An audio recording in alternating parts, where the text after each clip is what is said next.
அந்த நடிகையை வம்பு செய்த ஜப்பான் ரவுடி, எகிரி அடித்த எம்ஜிஆர், வியந்து நின்ற ஜப்பான் காவல்துறை.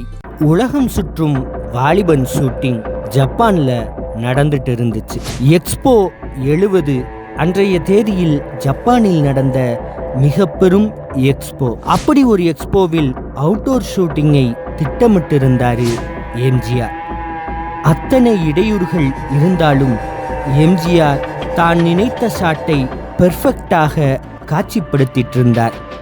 கூட்டம் மேலும் மேலும் கூட ஒரு சின்ன பிரேக் விட்டிருந்தார் எம்ஜிஆர்.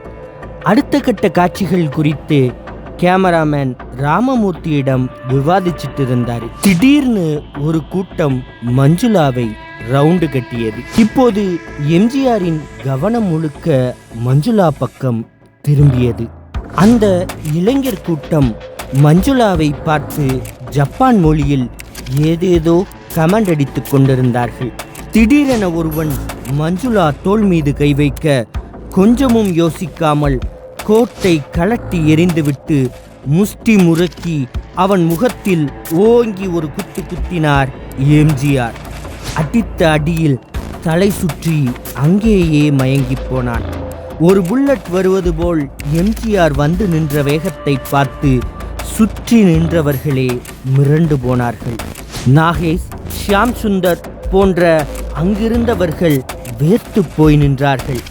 வெளிநாட்டுக்கு வந்திருக்கிறோம், ஜப்பான்காரனையே ஜப்பான் நாட்டில் இப்படி புரட்டி எடுத்துட்டாரேன்னு வியந்து போய் நின்றார்கள். இப்போ எப்படி தப்பிக்க போறோம்னு புரியாம விழிச்சு நின்னாங்க. கொஞ்ச நேரத்தில் எக்ஸ்போ பாதுகாப்பில் இருந்த காவலர்கள் அங்கே வர இளைஞர்கள் மீதுதான் தவறு என்பதை உணர்ந்து அவர்களை அங்கிருந்து விரட்டினார்கள். எம்ஜிஆரின் வீரத்தையும் துணிச்சலையும் பாராட்டிய ஜப்பான் காவல் அதிகாரிகள், அந்த கேங் ஒரு ரவுடி கும்பல், இனி கொஞ்சம் ஜாக்கிரதையாக இருங்கள் என எம்ஜிஆரை எச்சரித்து சென்றார்கள். ஆனால் எது குறித்தும் பயப்படாத எம்ஜிஆர் அடுத்த நாளும் அதே இடத்தில் மீதமுள்ள காட்சிகளை படமாக்கினார். அதுதான் எம்ஜிஆர்.